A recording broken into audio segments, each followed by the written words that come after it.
As things now stand, the race for next President of the United States will be between Jimmy Carter, the defender, and Ronald Reagan, the challenger. Inasmuch as Governor Reagan in his youth was a sports announcer, I think I should warn him that I have now exhausted my knowledge of sports metaphors.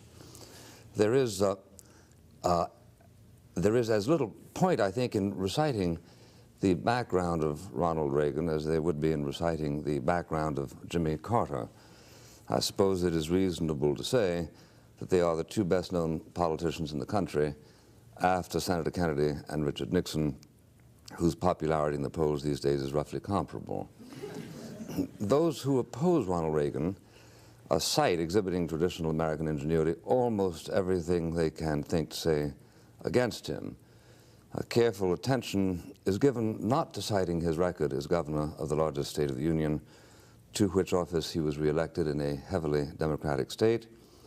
Careful tabulation reveals that in order of their frequency, Mr. Reagan is criticized A, for having been born too long ago, B, for being inexperienced in foreign affairs, C, for standing by a series of propositions no different from those he articulated in 1964, and D, for being lazier than other candidates who travel more frequently to New Hampshire and Iowa.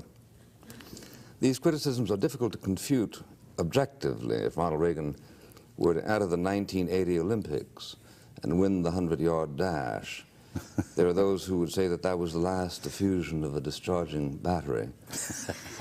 If tomorrow he were to write a sequel to Machiavelli's The Prince, there are those who would say that here finally is proof that Ronald Reagan's mind is rooted in the Renaissance.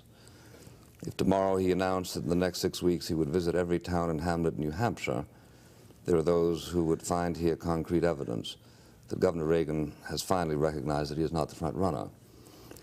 Accordingly, I propose to spend the hour discussing not so much the forthcoming campaign, but rather how would President Reagan, were he now safely inaugurated, handle himself? How would he approach the big problems? What are the priorities that guide him? What techniques of government appeal to him? What is his view of the responsibilities of the chief executive? I shall offer him hypothetical problems to the extent that this is possible to do. I should like to begin by asking President Reagan, what would you do if, say, one afternoon you were advised that a race riot had broken out in Detroit?